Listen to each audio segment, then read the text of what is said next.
ಸ್ನೇಹಿತರೆ ನಮಸ್ಕಾರ, ನಾನು ರವೀಂದ್ರ ಜೋಶಿ.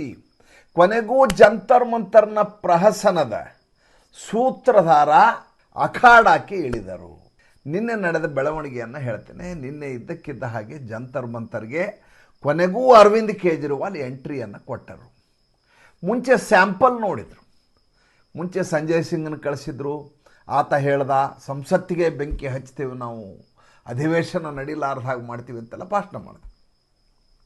ಅದಾದಮೇಲೆ ಮೊನ್ನೆ ಅತಿಶಿ ಮರ್ಲೆನ ಬಂದು ಹೋದರು. ಆಕೆನೂ ಕೆಂಡಕಾರಿ ವಾಪಸ್ ಹೋದರು. ಇದು ಯಾಕೋ ಬಗೆಹರಿಲಿಕ್ಕೆ ಹತ್ತಂಗೆ ಕಾಣ್ತಾ ಇಲ್ಲ. ಇದು ಯಾಕೋ ವಿಕೋಪಕ್ಕೆ ಹೋಗ್ತಾ ಇದೆ. ಯಾವುದೇ ರೀತಿಯಾದಂಥ ಸೊಲ್ಯೂಷನ್ ಸಿಗಲ್ಲ, ಭಾಳ ದೊಡ್ಡ ಮಟ್ಟದ ಅವಮಾನ ಆಗತ್ತೆ ಅನ್ನುವಂಥ ಕಾರಣಕ್ಕೋಸ್ಕರ ಅರವಿಂದ್ ಕೇಜ್ರಿವಾಲ್ ಅವರೇ ನಿನ್ನೆ ಎಂಟ್ರಿಯನ್ನು ಕೊಡ್ತಾರೆ ಜಂತರ್ ಮಂತರ್ಗೆ. ಅವರೊಬ್ಬರೇ ಅಲ್ಲ, ಹಿಂದೆಯೇ ಅಖಿಲೇಶ್ ಯಾದವ್ನ ಪತ್ನಿ ಡಿಂಪಲ್ ಯಾದವ್ ಕೂಡ ಬರ್ತಾರೆ. ನಿನ್ನೆ ದಿಲ್ಲಿ ಹೈಕೋರ್ಟಿನಲ್ಲಿ ಇದರ ಮೊಕದ್ದಮೆ ವಿಚಾರಣೆ ಇತ್ತು. ವಿಚಾರಣೆ ಸಂದರ್ಭದಲ್ಲಿ ನಡೆದಂಥ ವಿದ್ಯಮಾನಗಳನ್ನು ವಾದಿ ತಿಳಿಸ್ತಾರೆ. ಈ ರೀತಿಯಾಗಿದೆ, ಅವರು ಉಪವಾಸ ಕೂತಿದ್ದಾರೆ, ಅವರ ಜೀವಕ್ಕೆ ಪ್ರಾಣಕ್ಕೆ ಅಪಾಯ ಇದೆ, 2 ದಿವಸದಲ್ಲಿ ಅವರು ಸತ್ತು ಹೋಗ್ತಾರೆ ಅಂತ ಕೋರ್ಟ್ ಹೇಳುತ್ತೆ.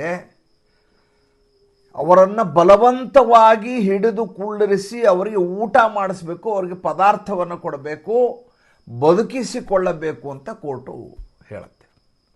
ಈಗ ಪೊಲೀಸರು ಆತನ ಹಗ್ಗ ಕಟ್ಟಿ ಆತನಿಗೆ ಬೇಕಾದಂಥ ಪೋಷಕಾಂಶಗಳನ್ನ ಮತ್ತು ಆತನಿಗೆ ಬೇಕಾದಂಥ ವೈಟಮಿನ್ಗಳನ್ನು, ದ್ರವಾಹಾರವನ್ನು ಏನೋ ಒಂದು ತಿನ್ನಿಸ್ಬೇಕೀಗ ಅವನಿಗೆ.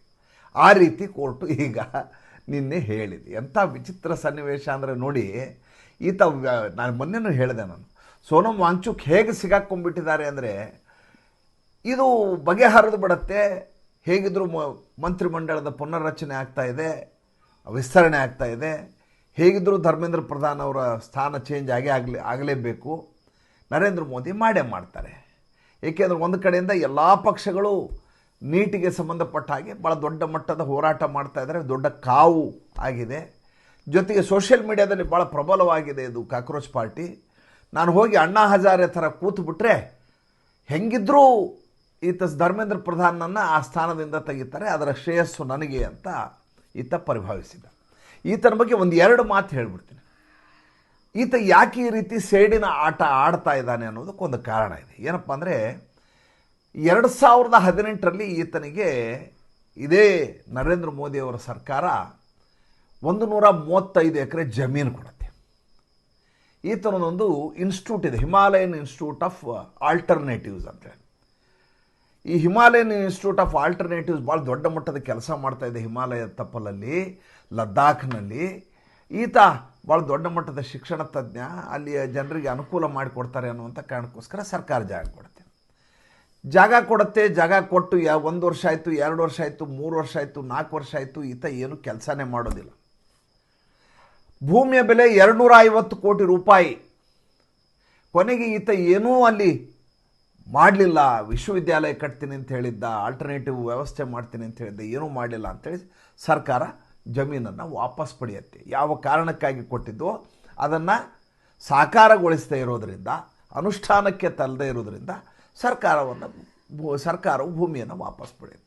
ಯಾವಾಗ ಸರ್ಕಾರ ಭೂಮಿಯನ್ನು ವಾಪಸ್ ಪಡೆಯುತ್ತೋ ವಾಂಗ್ಚುಕ್ ಇದ್ದಕ್ಕಿದ್ದ ಹಾಗೆ ಕ್ರುದ್ಧರಾಗಿಬಿಡ್ತಾರೆ, ವ್ಯಗ್ರರಾಗಿಬಿಡ್ತಾರೆ.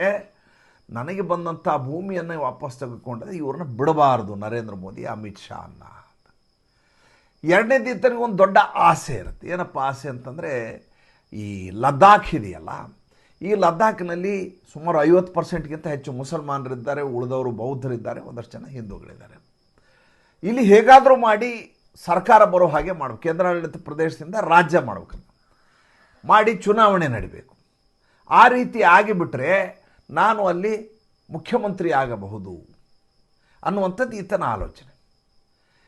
ಈ ಯಾವ ಅಸ್ಸಾಂನಲ್ಲಿ ಹಿಮಂತ ಬಿಸ್ವ ಶರ್ಮಾ ಕ್ಷೇತ್ರ ಪುನರ್ವಿಂಗಡಣೆ ಮಾಡಿ ಮುಸಲ್ಮಾನರ ಪಾರುಪತ್ಯ ಏನಿದೆ, ಮುಸಲ್ಮಾನರ ಅಹಮಿಕೆ ಏನಿದೆ ಅದನ್ನು ಹೊಡೆದು ಹಾಕಿದ್ರು, ಅದೇ ರೀತಿ ಅಮಿತ್ ಶಾ ಮಾಡಿಬಿಡ್ತಾರೆ. ಏನು ಮಾಡ್ತಾರೆ, ಈಗ ಈ ಲದ್ದಾಖ್ ಇದೆಯಲ್ಲ, ಲದ್ದಾಖ್ನಲ್ಲಿ 2 ಜಿಲ್ಲೆ, ಒಂದು ಕಾರ್ಗಿಲ್ಲು, ಇನ್ನೊಂದು ಲೇಹ್, 2 ಜಿಲ್ಲೆ ಇದ್ದದ್ದು. ಈಗ 7 ಕ್ಷೇತ್ರಗಳನ್ನು ಮಾಡಿ ಆಗಿದೆ ಅಲ್ಲಿ ಇದ್ದಕ್ಕಿದ್ದ ಹಾಗೆ. 7 ಕ್ಷೇತ್ರಗಳನ್ನ ಮಾಡಿ ಆಗಿದೆ. ಈ ಮುಸಲ್ಮಾನರ ಬಾಹುಳ್ಯ ಇತ್ತಲ್ಲ, ಮುಸಲ್ಮಾನರ ನಿರ್ಣಾಯಕ ಮತ ಅಂತ ಹೇಳಲಾಗ್ತಾ ಇತ್ತಲ್ಲ, ಅದನ್ನು 2 ಜಿಲ್ಲೆಗಳಿಗೆ ಸೀಮಿತಗೊಳಿಸಲಾಗಿದೆ. 2 ಜಿಲ್ಲೆಗೆ ಸೀಮಿತಗೊಳಿಸಿದ ತಕ್ಷಣ ಉಳಿದ 5 ಜಿಲ್ಲೆಗಳಿದಾವಲ್ಲ, ಅದರಲ್ಲಿ ಮೀಸಲಾತಿ ಬರುತ್ತೆ, ಬೌದ್ಧರ ಸೀಟ್ಗಳು ಬರ್ತವೆ, ಎಲ್ಲ ಬರ್ತವೆ. ಮುಸಲ್ಮಾನರ ಸೀಟ್ಗಳು ಎಷ್ಟು ಬಂದವು? 2 ಸೀಟು.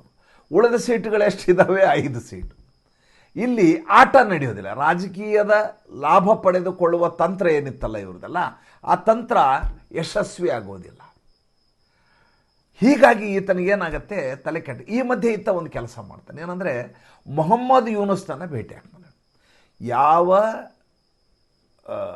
ಸೋನಮ್ ವಾಂಗ್ಚುಕ್ ಸರ್ಕಾರದಿಂದ ಭೂಮಿಯನ್ನು ಪಡಿತಾನೋ, ದೊಡ್ಡ ಯೂನಿವರ್ಸಿಟಿ ಮಾಡ್ತೀನಿ, ಅದು ಮಾಡ್ತೀನಿ, ಇದು ಮಾಡ್ತೀನಿ ಅಂತ ಕತೆ ಕಟ್ಟಿ ಆಕಾಶ ನಕ್ಷತ್ರ ಚಂದ್ರ ಸೂರ್ಯ ತೋರಿಸಿ, ಅದಾದ ಮೇಲೆ 2018ರಲ್ಲಿ ಮೋದಿಯವರ ಸರ್ಕಾರ ಈತನಿಗೆ ಭೂಮಿಯನ್ನು ಸ್ಯಾಂಕ್ಷನ್ ಮಾಡುತ್ತೆ.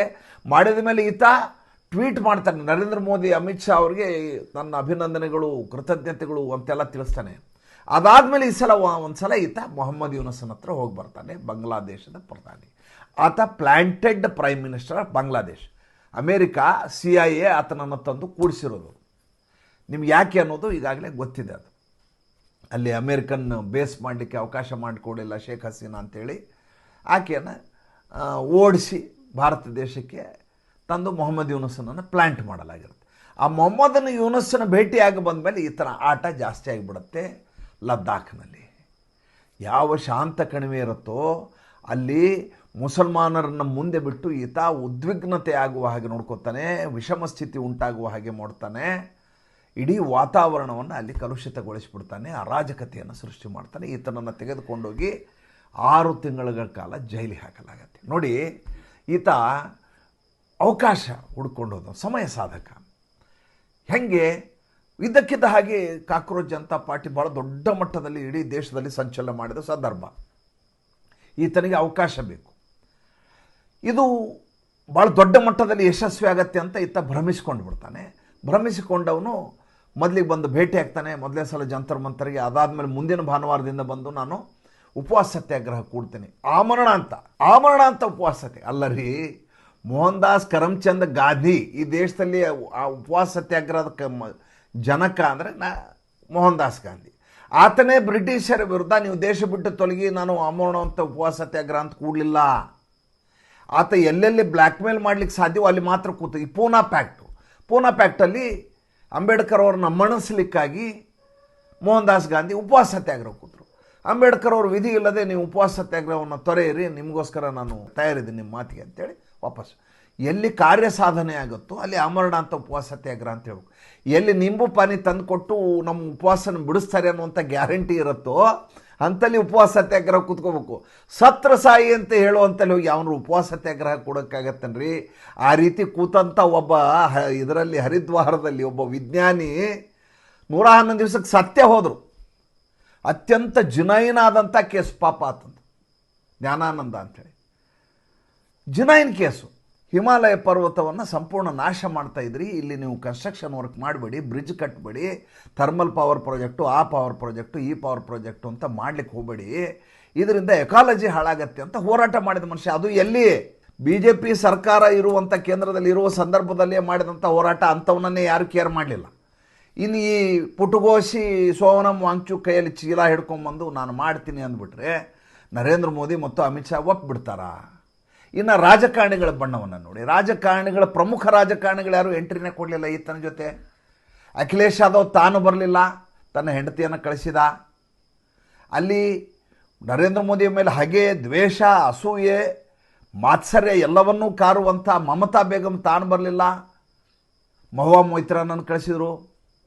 ಗಮನಿಸ್ತಾ ಬನ್ನಿ, ಅರವಿಂದ್ ಕೇಜ್ರಿವಾಲ್ ಯಾರು ಇದನ್ನು ಪ್ಲ್ಯಾನ್ ಮಾಡಿದಂಥ ಕಿಂಗ್ ಪಿನ್ ಇದಾನೋ ಆತನೇ ಇಷ್ಟು ದಿವಸ ಆದರೂ ಬರಲಿಲ್ಲ.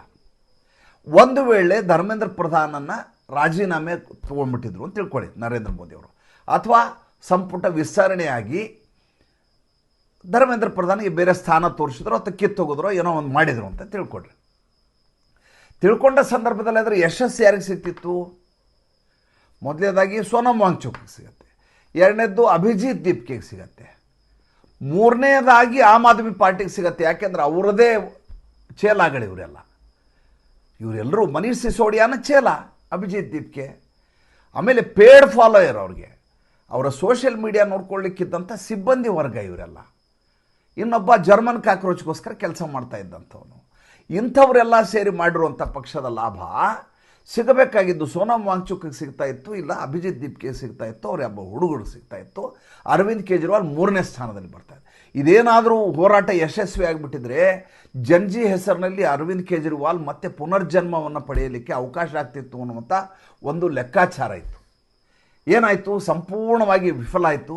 ರಾಜಕಾರಣಿಗಳಿಗೆ ಗೊತ್ತಾಯಿತು ನಮ್ಮ ಬೆಳೆ ಬೇಯಲ್ಲ ಅಂತ ಗೊತ್ತಾಯಿತು. ಅವರು ಇದನ್ನು ಪ್ಲ್ಯಾನ್ ಬಿನಲ್ಲಿ, ಅಂದರೆ ತಮ್ಮ ಸೆಕೆಂಡ್ ಗ್ರೇಡು ಆರ್ಟಿಸ್ಟ್ಗಳು ಯಾರ್ಯಾರೋ ಜೂನಿಯರ್ ಆರ್ಟಿಸ್ಟ್ಗಳನ್ನ ಅವ್ರನ್ನ ಅಲ್ಲಿಗೆ ಕಳಿಸಿದರು ಜಂತರ್ ಮಂತರ್ಗೆ. ಈಗೇನೀಗ ಹಾಗಾದರೆ ಮುಂದೆ ಏನಪ್ಪ? ಈಗ ಭಾಳ ದೊಡ್ಡ ಸಮಸ್ಯೆ ಇರೋದು ಅಲ್ಲೇ.